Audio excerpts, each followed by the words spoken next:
Hello chers élèves, donc aujourd'hui nous allons parler un petit peu des puissances, on va voir ce qu'elles signifient, comment on peut aussi calculer avec les puissances.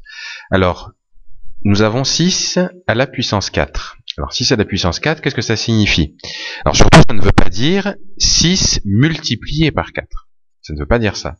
Ça veut plutôt dire 6 qu'on va multiplier par lui-même à 4 reprises. Donc c'est égal à 6 fois 6 fois 6 fois 6, donc 4 fois. Et ça donne 12 960.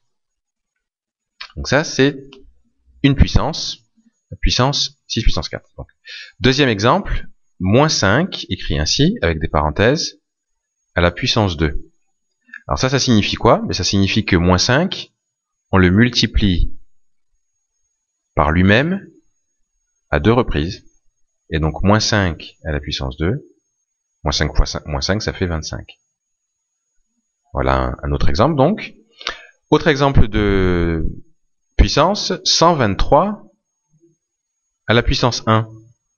Mais ça veut dire que 123, il est tout seul. Donc en fait, 123 à la puissance 1, c'est égal à 123.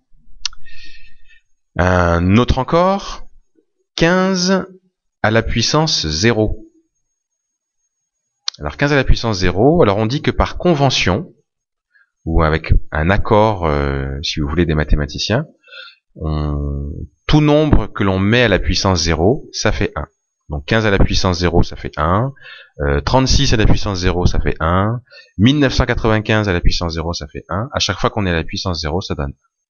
Voilà. Et puis enfin, dernier exemple, moins 4 à la puissance 3. Alors, faut faire attention parce que c'est pas égal à moins 4 fois moins 4 fois moins 4. Pourquoi? Parce que le moins qui est ici, il est à l'extérieur, il n'est pas dans une parenthèse. Donc en fait, le moins, il reste là où il est. Par contre, ce qui est mis à la puissance 3, c'est le 4. Donc le 4, lui, on le multiplie par lui-même à 3 reprises.